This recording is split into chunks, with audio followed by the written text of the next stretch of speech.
Welcome to the Soul and Ebony Love Stories. The channel will bring you stories of strong bonds, cultural differences, passionate love, and unforgettable dramatic events. If you love interracial love stories and cinematic storytelling, then this is the place for you. Enjoy listening. Please subscribe to the channel to hear more great stories. I burned my own empire to the ground the day they told me she was gone. Not raided. Not kidnapped. Gone. Erased so cleanly it was like she had never existed. Let that settle for a second. In my world, people do not disappear unless I allow it. Every movement is tracked. Every connection monitored. Every life that crosses into my territory leaves a trace. That is how Baek Jin-hyuk survives. That is how I built everything from nothing. Control is not power. Control is survival. And I never lose control. Until her. Keisha Monroe did not belong in my world from the moment I saw her. Too loud.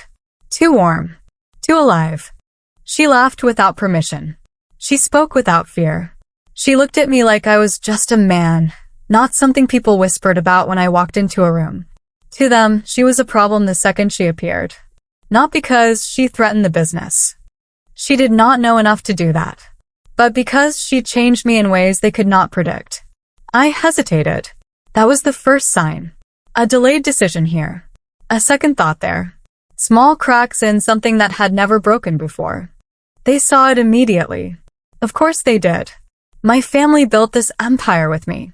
They know exactly what weakness looks like. And to them, she was the definition of it. I remember the way they said it. Calm. Certain. Final. She is a liability. Not a question. Not a warning. A conclusion. I should have ended it right there. That is what I have always done. Remove the problem before it grows into something uncontrollable. But I did not. I kept her. I told myself I was in control. That I could balance both worlds. That I could have her without losing anything else. That was my mistake.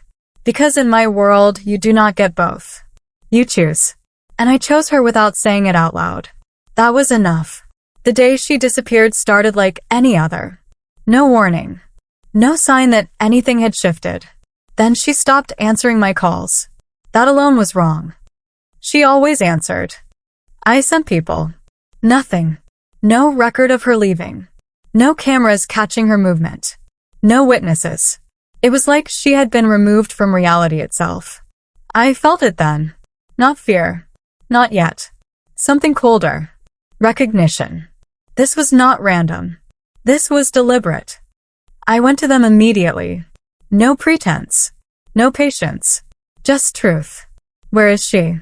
They did not react the way enemies do when they know they have crossed a line. They did not prepare for violence. They did not deny it. They looked at me the way you look at someone who finally understands something obvious. It was necessary. That is what they said. Just that. Necessary. I waited for more. An explanation. A location. Something I could act on. It never came. Instead, they gave me something worse. She has been handled. Clean. Legal. Permanent. The words did not make sense at first. Not because I did not understand them. Because I did. Too well. They did not kill her. That would have been simple. They erased her. Paperwork. Systems. Authority. The kind of removal you cannot fight with guns or threats. The kind that leaves no body and no proof. That is when I understood what they had really done. They did not just take her away from me. They made it so she had never existed to begin with. And in that moment, something inside me finally broke. Not loudly. Not violently. Just completely. Because they forgot one thing. A man with nothing to lose is dangerous. But a man who loses the only thing that made him human becomes something far worse. I met her in a place that had nothing to do with my world. No shadows. No deals. No men watching corners with their hands ready. Just noise, music, people living without thinking about who might be listening. I should not have been there. Men like me do not walk into normal life unless we are hunting something. That night, I was not. I was just passing through, and somehow, she noticed me before I noticed her. You look like you forgot how to breathe, she said, like it was the most normal thing in the world to speak to me that way. No fear. No hesitation. Just blunt honesty wrapped in something warm. I stared at her longer than I should have. Most people break eye contact within seconds. She did not. She held it, steady, curious, like she was trying to figure me out instead of survive me. That was new. That was dangerous. I should have walked away. Instead, I stayed. That was the first crack. Keisha Monroe did not treat me like a man with power. She treated me like a man who needed to be pulled back into something human. She talked too much, laughed too loud, asked questions that had nothing to do with money or influence. What do you eat when you are not working? Do you sleep? Do you ever just sit still? Questions no one had asked me in years. Questions I did not have answers to. And somehow I kept coming back. Not because I needed anything from her. Because I could not explain why I did not want to leave. She dragged me into places I had no business being. Small restaurants. Street corners.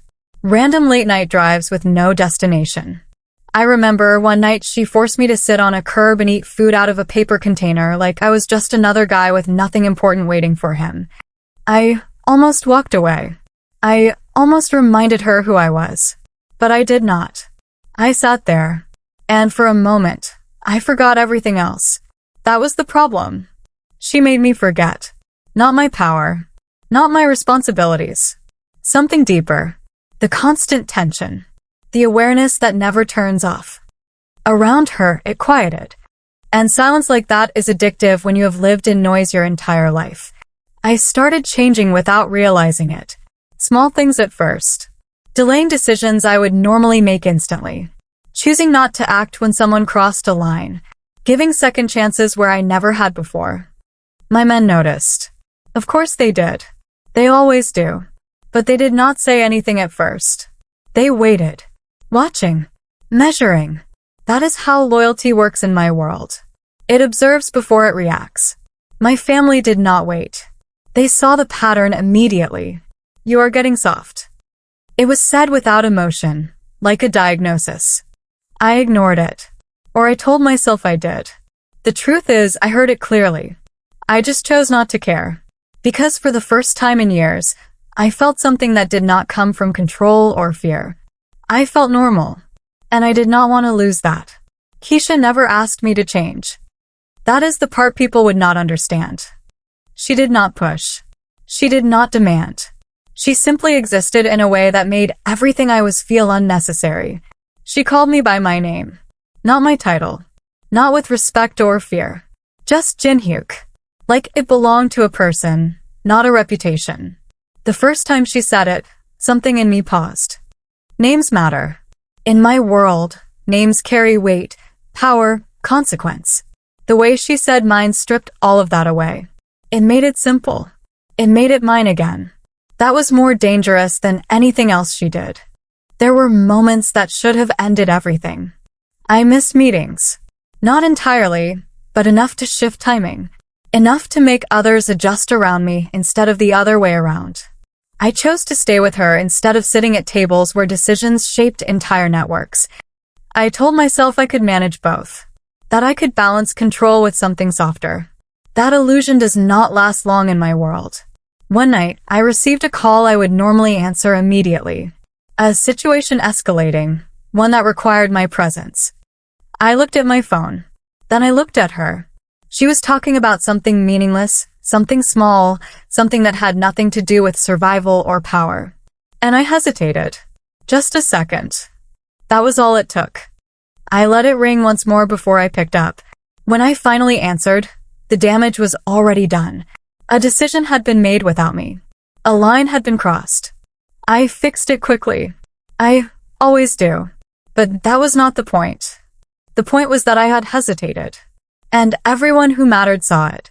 That is when the tone shifted. Conversations around me became sharper. Shorter. More direct. They stopped questioning her presence and started analyzing her effect. She is not the threat. What she does to you is. I heard that more than once. Different voices. Same conclusion. They were right. And I knew it. But knowing something and acting on it are two different things. I could have ended it then. Walked away. Removed her from my life the way I had removed countless others. Clean. Efficient. Final. That is what I have always done. But I did not. Because for the first time, I did not want to choose control. I wanted to choose her. I just did not realize what that choice would cost. And in my world, every hesitation gets recorded. Every weakness gets measured. And eventually, every one of them gets eliminated. They did not rush it. That was the first thing I understood when I started pulling at the edges of her disappearance. My family never rushes removal. They design it. They study it. They make sure that when something is gone, it stays gone. No loose ends. No emotional mistakes. Just clean execution. And this was the cleanest thing they had ever done. I went through every channel I controlled. Surveillance, records, private databases that did not officially exist. I pushed deeper than I had in years, stripping away layers of information until there was nothing left but silence. No hospital records. No travel logs. No digital trace of her name connected to any system. It was like searching for a ghost. That is when it started to become clear. This was not about removing her physically. This was about removing her legally. Completely. I went back to the beginning. Her name. Her background. Everything I thought I knew. The more I dug, the less I found. It was not that her history was hidden. It was that it had been rewritten. Adjusted. Redirected.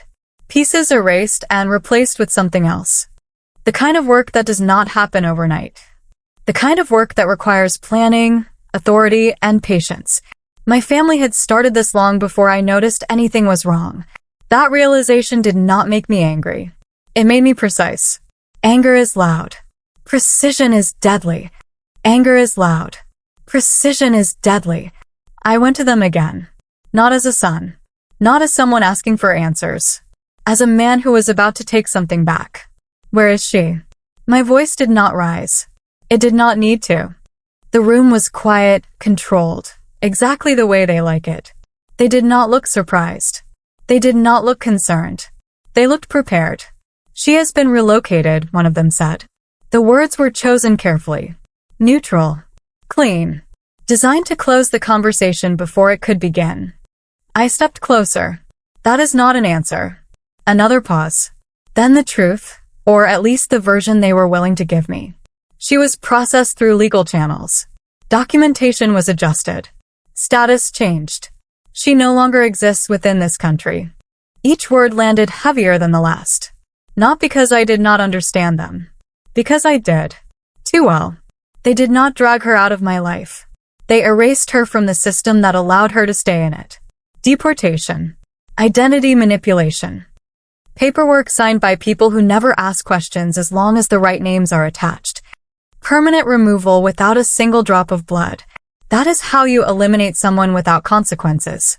That is how you make sure no one can bring them back. I stood there, letting it settle, letting the silence stretch until it became uncomfortable. You did this without telling me. It was not a question. It was a statement. And they did not deny it. You were compromised. That was the answer. Not emotional. Not defensive. Just factual. You were hesitating. You were making decisions based on something outside the structure. That cannot continue. I almost laughed. Not because it was funny. Because of how predictable it was. They had reduced her to a variable. A disruption. Something to be corrected. And in doing that, they had crossed a line they could not see. You think this fixes it? I asked quietly. Another pause. Longer this time. Then the response that told me everything I needed to know. It removes the problem. That is when I saw it clearly. This was not about her anymore. This was about control. They had tested me. Measured how far I would bend before I broke. And when I did not correct myself, they corrected the situation for me. I asked one more question. Where did you send her? This time, they hesitated. Just a fraction. But I saw it. That was enough. That meant she was not as unreachable as they wanted me to believe. Location is irrelevant, someone said. She is no longer your concern. That was the mistake. Not the removal. Not the planning. The assumption. They assumed I would accept it. That I would adjust. That I would return to the version of myself they trusted. They assumed wrong. I turned away before I said something that would force an immediate reaction. I needed information, not conflict. Conflict would close doors. Information would open them. The moment I stepped out, I began tracing everything again. Not her identity this time. The process. The channels they used. Legal systems leave footprints, even when they are manipulated. You just have to know where to look. I followed signatures, authorization chains, quiet approvals buried under layers of bureaucracy. It took hours. Then it took longer. I did not sleep. I did not stop. Piece by piece, the structure revealed itself. A facility, not a prison. Not officially. Something cleaner. Something hidden behind legitimate authority. People sent there do not come back the same. If they come back at all. I found the document that confirmed it. Her name was not on it. Of course it was not. But the identifiers matched. The timing matched. The authorization traced directly back to someone in my own bloodline. I stared at that page longer than anything else that night. Not because I needed to understand it. Because I needed to accept it. They did not just remove her. They signed it. Approved it. Made it official. Permanent. I closed the file slowly. The movement controlled. Deliberate. Then I finally allowed myself to feel something I had been holding back since the moment she disappeared. Not grief. Not anger. Something colder. Decision. Because now I understood the full picture. They did not just take her from me. They forced me to choose. Them or her. Structure or something human. Control or something real. And for the first time in my life, the answer was not difficult. I did not call a meeting. I did not warn anyone. That is how you start a war you intend to win. Quietly. Precisely. Without giving the other side time to prepare. For years, I had followed the rules that built my empire. Structure. Discipline. Control. Every move calculated. Every outcome anticipated. That is what made me untouchable. And that is exactly why they believed I would never turn against them. They thought I would adapt. Reset. Remove the weakness they had already eliminated for me. They thought wrong. The moment I walked out of that room, I stopped being the man they raised. I became something they had never planned for. I did not hesitate anymore. That part of me was gone. The first thing I did was cut their access to me. Communications rerouted. Internal channels severed. I isolated my position within the structure so completely that even my closest allies could not predict my next move. Confusion spreads faster than fear, and I needed both. Then I started dismantling them from the inside. Not loudly. Not with violence. Not yet. I began with information. Leaks placed in exactly the right places, exposing operations that had been buried for years. Anonymous tips sent through channels that guaranteed attention from the outside world. Financial inconsistencies brought to light just enough to trigger investigations, but not enough to trace back to me. I watched as pressure built around them from directions they could not control. That was only the beginning. Next came the money. I froze accounts they depended on, redirected funds through shell structures only I knew how to navigate. Years of trust turned into vulnerability in a matter of hours. They had given me full access once. They never imagined I would use it against them. But the real shift came when I stopped protecting them. Rival groups that had stayed quiet out of respect for my leadership suddenly found openings. Routes became exposed. Weak points revealed. I did not need to attack directly. I just needed to remove the shield I had always provided.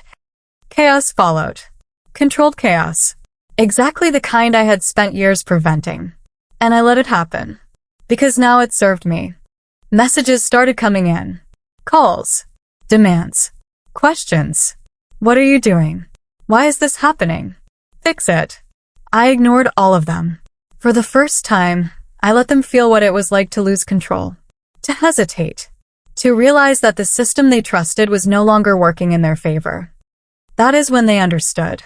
Not immediately, but fast enough. This was not an external threat. This was me. By the time they tried to reach me directly, it was already too late. I had moved past disruption. I was hunting. I followed the trail I had uncovered, deeper into the system they had used to erase her. The facility was hidden behind layers of legitimacy, protected by law, by paperwork, by authority that most people would never challenge. I am not most people. I do not respect systems that take from me. I break them. The plan was simple. No negotiation. No delay. I arrived without warning, without announcement, without anything that could be intercepted or stopped. The people guarding that place were not prepared for someone like me. They were trained to handle procedures, not force. By the time they understood what was happening, it was already over. Doors opened. Systems shut down. Barriers removed one by one until there was nothing left between me and what they had taken. I walked through it all without stopping. No anger. No rush. Just purpose. That is what makes someone dangerous. Not emotion.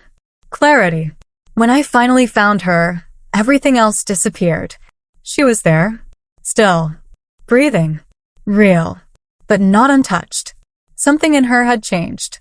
Not broken. Not destroyed. Just altered. Like someone had tried to reduce her into something smaller, quieter, easier to control. For a moment, I said nothing. Neither did she. We just looked at each other, the space between us filled with everything that had been done. Then I stepped forward. I did not ask if she was okay. I did not explain anything. I just made one decision. We are leaving. She did not argue. She did not question it. She simply moved with me. That was enough. The way out was not clean. It never is when you tear something apart instead of slipping through it. Alarms triggered. Systems tried to recover. People tried to stop what they did not understand. None of it mattered. By the time we stepped out, the structure behind us was already collapsing. Not physically. Systemically. Exposed. Broken. Finished. But I was not done. Saving her was never the end. It was the beginning. I brought her somewhere safe, somewhere outside the reach of everything I had just set in motion. Then I turned back. Because there was still one thing left to do. They had built me to protect the empire. To maintain it. To keep it strong. They forgot that the same man who can build something like that can also destroy it. And now I had no reason to hold back. If I had to choose between what they created and the one thing that made me human, the choice was already made. I would burn everything. And this time, I would not stop until there was nothing left. I lost the empire the way it deserved to be lost. Not to enemies, not to time, but to the man who built it. Piece by piece, I tore it down until there was nothing left worth saving. Routes collapsed. Alliances broke. The structure that once held everything together turned against itself. They tried to stop me at first. Of course they did. They called it betrayal, madness, weakness. But it was none of those things. It was clarity. For the first time, I was not protecting power. I was choosing something else. And that made me more dangerous than I had ever been. When it was over, there was no victory, no celebration, just silence. The kind that comes after something irreversible. I walked away from everything I had spent years building without looking back, because there was nothing left there that belonged to me anymore. She was waiting where I left her. Safe, alive, real. That was all that mattered. For a moment, we just stood there, like two people who had survived something neither of us could fully explain. Then she looked at me, her voice quieter than I had ever heard it. Was it worth it? The question hung in the air, simple but heavy. I did not answer right away. Not because I did not know. Because I wanted to feel the truth of it before I said it. I had lost everything they taught me to protect. Power. Control. Legacy. The very things that defined who I was. And yet, standing there with her, none of it felt like a loss. You were never a liability, I said finally, my voice steady, certain in a way it had never been before. You were the only thing that made me human. She held my gaze, searching for something. Maybe the man I used to be. He was gone. In his place was someone else. Not weaker. Not broken. Just different. Someone who understood that strength is not about eliminating what you feel. It is about choosing what matters and standing by it, no matter the cost. The world I came from would call that a mistake. They would say I traded everything for something fragile. Something unpredictable. Something dangerous. Maybe they are right. But they also forgot something important. A man who has nothing to lose is dangerous. But a man who knows exactly what he is willing to lose is unstoppable. I turned away from what was left of my past and stepped forward into something uncertain, something unstructured, something real. For the first time, I was not calculating outcomes or controlling variables. I was just choosing. And that choice changed everything. So let me ask you this. If loving someone meant destroying everything you were taught to protect, would you still choose it, or would you walk away and keep your world intact? So that is the truth no one tells you about power. It is not what you build. It is what you are willing to lose. They called her a liability because she made me hesitate. But they were wrong. She did not make me weak. She showed me what actually mattered. And when they tried to erase her, they did not remove a weakness. They created a man with nothing left to protect but one thing. And that changed everything. Now I want to hear from you.